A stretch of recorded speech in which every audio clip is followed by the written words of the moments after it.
Hi, Wawi! Hello po, Digilala. Ayan, good evening. Good evening din sa iyo, love. Sige, kwentuhan mo na ako, mahal. Anong may paglilingkod ko sa iyo at napatawag po sa usapang LDR? Sige po, Digilala. Ah, naging kami po, Digilala, 6 months. Okay. Tapos after nun,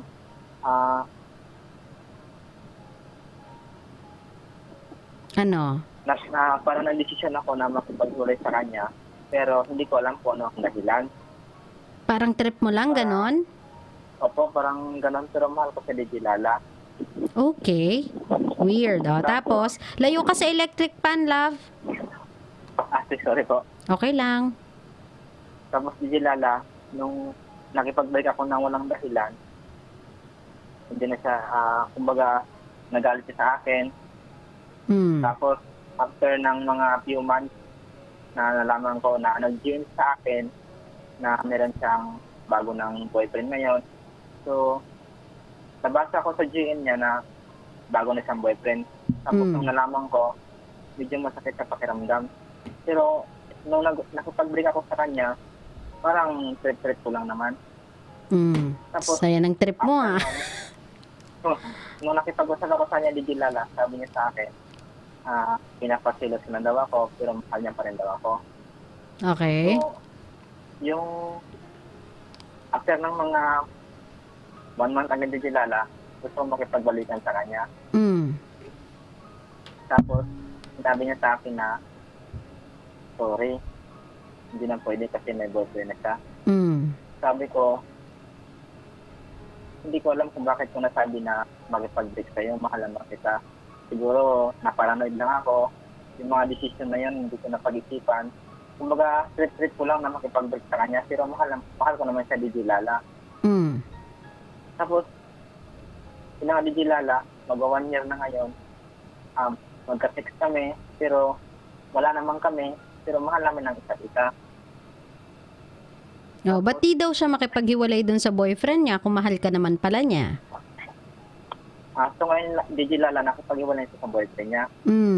Para sa akin kasi binigay niya ako ng second chance. Pero inaligaw ako sa kanya. Kumbaga hindi niya pa ako sagutin ngayon kasi andito pa ako sa kanila para sa pangarap ko. So until bago niya ako sagutin, pag-uwi ko doon sa amin sa Palawan. Kasi sabi niya, kanya nang maging assuming. Baka sakali na, baka dumating naman yung point na iwanan ko naman siya. So Digilala, medyo magulo yung sitwasyon na nangyari sa akin. Magulo kayong dalawa eh. Naiintindihan naman, Digilala, kung anong gusto ko iparating. Oo, na magulo kayo? Digilala, sorry, Digilala. Hindi, okay lang. Wala namang problema sa akin yon. So ngayon, hindi mo alam kung kayo o hindi kayo, pero sabi niya, sasagutin ka niya kapag andun ka na sa Palawan. Digilala. Pero opo, lagi na kami lagi kami magka-text. Tapos, ayun, tumatawag kasi nagtrabaho siya pag nagtrabaho. Ganun po, Digilala.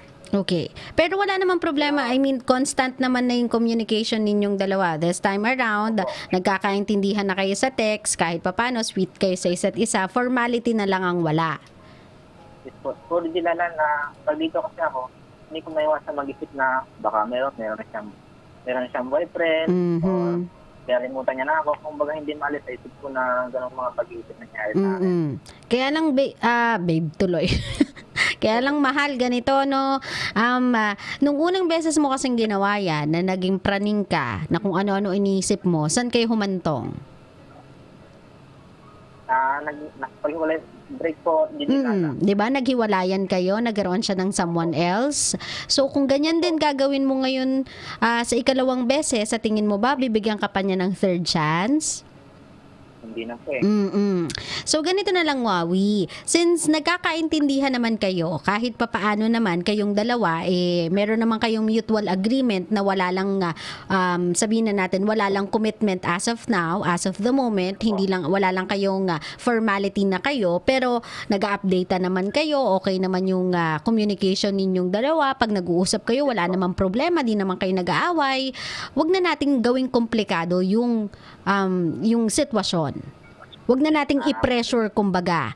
parang kung sa vase kasi, Wawi, may lamat na kasi yung vase na yan. So, kapag dinutdot mo ng dinutdot yung vase na yan, mababasag yan. So, ganun din yung relationship ninyo. May lamat na kasi yan, love. Ngayon, kung dudut-dutin mo ng dudut-dutin, kasi nga naman praning ka, mababasag talaga yan ng tuluyan. Ngayon, sabihin na natin si ate may tendency siya na kapag umayaw ka, kapag naging praning ka, humahanap siya ng iba, di ang i-adjust natin is the way we think. Total, yung unang beses naman kasi ikaw naman talaga may kasalanan kamukat-mukat mo, makipag-break ka pa naman ng wala lang, trip lang.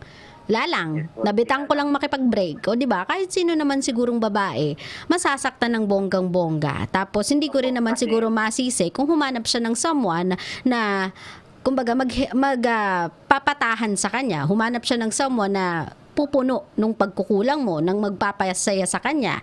At inabot siya ng taon, pero yun nga, iniwan niya pa rin kasi ikaw pa rin yung mahal niya. So love, if I were you, take this relationship, whatever you may wanna call it, seriously. Kumbaga, handle it with care, mahal. Kumbaga, para kang nag-aalaga ng sanggol. I-nurture mo, wag mo siyang sigawan ng sigawan, wag mo siyang uratin ng uratin. Okay naman kayo wala namang problema Tanggalan mo lang, bawasan mo lang yung pagkapraning mo, Wawi. Kasi ikaw na ang nagsabi, andito ka sa Maynila, kasi meron kang pangarap sa buhay. Kumbaga, ikaw yung rason kung bakit kayo magkahiwalay. Kung tutuusin, ang umiintindi sa sitwasyon nyo ngayon ay siya. Iniintindi niya na meron kang pangarap na gustong abutin, kaya wala ka sa Palawan at hindi ka niya kasama. Kasi kung tutuusin, pwede ka na niyang sagutin Kaya lang kasi dahil nagpaparaya siya sa pangarap mo, nagpaparaya siya sa mga gusto mong marating sa buhay, intindihin mo siya na, at pagkatiwalaan mo siya na hindi siya gagawa ng mali at hindi siya gagawa ng kalokohan. Kasi kung tutusin, pwede ka naman niya ng bitawan Kasi meron kang sariling pangarap na pinipursue at pwede niyang isipin or ilagay sa isip niya na mas inuuna mo pa yung mga yan kesa sa kanya, mas importante pa yung mga yan kesa sa kanya. Pero hindi niya ginagawa kasi nga, mahal ka niya. So, ganun ka din dapat. Magtiwala ka lang sa kanya. Opo, di kilala. Nagtiwala naman ako sa kanya, kaso nga minsan, ganito kasi ang mga laki kasi minsan, hindi nawawala yung pagka-siloso, kahit wala naman kayo. Kasi mahal mo siya, baka Sunday or balang araw, mawawalat pa ng biglaan, hindi mo naman dahilan. Kasi nga, malaki ka sa isa, hindi niya alam po ano nangyayari. Okay? Sabihin niya, kahit ulis man kayong magka-contact or constant yung tawagan nyo, kahit sabihin niya na okay, o masaya siya, kahit magkalayo kami, so hindi ko kasi nakikita yung nangyayari doon Kumbaga, palagay lang naman po. Oo, kaya lang kasi, Wawi, malayo o malapit, ang tao kapag gusto niyang magkaroon ng iba, magkakaroon niya ng iba. Kung ano yung iniisip mo sa kanya, ganun din naman yung iniisip niya sa iyo Ang pinagkaiba niyo lang, hindi siya ganyan. Kasi siya pwede niya rin naman ibato yan sa iyo na malayo ka sa kanya, ikaw andito sa Maynila, malay niya ba kung anong ginagawa mo dito, baka nakikipag-chat kang kung kani-kanino, baka kung sino-sino yung kinikita mo dito. Kung ano yung iniisip mo sa kanya, pwede naman niyang isipin din yun against you pero hindi niya ginagawa kasi nagtitiwala siya sa iyo, di ba? Yes po. So, enjoy mo na lang yung relationship ninyo. Kumbaga, itong distansyang meron kayo, gamitin niyo to para sobrang mamiss niyo yung isa't isa. Para pag nagkita kayo, pagbalik mo ng Palawan, Diyos ko, kulang ang isang buong araw sa pagsasama ninyong dalawa dahil napakadami nyong kwento, gusto nyo laging magkasama dahil na-miss nyo isa't isa, nasabik kayo sa relationship ninyo. Kumbaga, hayaan yung mag-grow yung pagmamahalan ninyo with this distance. Huwag nyong hayaan na itong distansyang meron kayo, paglayuin pa kayo ng todo emotionally. Naiintindihan, love? Tiwala lang, mahal. Oo, ang manloloko, malayo, malapit, manloloko yan. O, diba? Ang manloloko, kahit nakatingin ka o hindi, manloloko yan kung gugustuhin niya. Walang malayo, malapit kung ang tao talaga willing manloko. So, kailangan mo lang magtiwala. Pikit mata to. May pikit matang relationship. Kasi ang long distance relationship, nagsusurvive lang yan kung may tiwala kayo sa isa't isa. Naiintindihan, love? Yes po, tama po. Ngayon kung meron kang... Ano po? Nagtitiwala naman ako Nagtitiwala naman ako sa akin na kasi, kumbaga, pero by the way, wala na yun. So, sa advice ni Gilala, kumbaga, ngayon, na-realize ko naman na tama pala yun. Huwag ka mag-alala, love. Maniwala ka lang na pogi ako. Wala na siyang mahahanap na kasing pogi ko. So, kailangan ko magtiwala sa sarili ko na ako lang yung mamahalin niya. Diyos ko, sa pogi kong to, sa gwapo kong to, iiwanan mo pa ba to? Hindi na. Papakasalan mo yung ganitong kapugian. Ganon. Kailangan yung confidence level mo. Ganon, ha? Ngayon, kung meron kang gustong sabihin dito sa girlfriend mo na dati pinagtripan mo, nakipag-break ka sa kanya. kung di ka ba naman kung di ka ba naman kakaiba, anong gusto mong sabihin sa kanya? Gusto ko lang humingi ng sorry sa mga nagawa ko kasalanan sa kanya. Sa mga desisyon na biglaang desisyon na hindi ko muna napag-isipan. Sana patawarin mo ko. Hindi ka man nakikinig ngayon, at least sabi ko sa isang taong napakabuti katulad mo, DJ Lala. Alam mo, sa mga tao kaya ako. Charot lang. Just...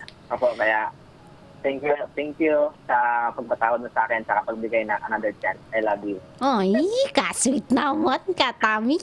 So, di ba, ganyan ka lang, Wawi. Kung ganyan ka ka-sweet yung boyfriend, kahit malayo si girlfriend sa'yo, sigurado ako di magloloko. Basta paramdam mo lang sa kanya every single day na mahal mo siya at sorry ka or nag-apologize ka. Kaso, DJ Lala, kaso paano kung yung account niya kasi na Facebook account niya, binigay niya sa akin. Oh. Tapos, lagi ko siyang in-stop. Galing.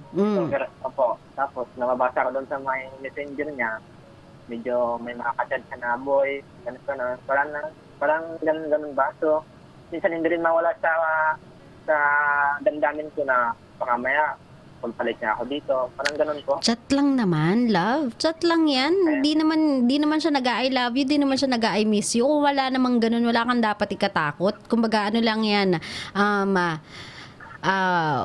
walang mali siyang chat. Huwag mong bigyan ng meaning lahat ng ginagawa niya. Kasi kung ganyan ka magiging kapraning, masasakal yung kahit sinong girlfriend na magiging girlfriend mo, masasakal yan. Baka siya na lang mismo magsabi next time na, makikipag-iwalay ako this time around dito, trip. Nainis na talaga ako. Ayaw mo naman nun, di ba? Yes po, DJ Lala. O, sige na. Wawi, matulog ka na. Itulog mo na yan. Tapos magpapogi ka. Tapos mag-video call kayong dalawa, ha? Wala pang connection doon, DJ Lala eh. O, sige, sulatan mo na lang. Snail mail pala. Sige, maraming salamat, Wawi. DJ Lala, thank you po. Maraming salamat po. Ingat ka na, love. Bye! Oh, wow. Gusto ko yung may pag-alilove si kuya. Hindi ko nasagot na I love you to, sayang.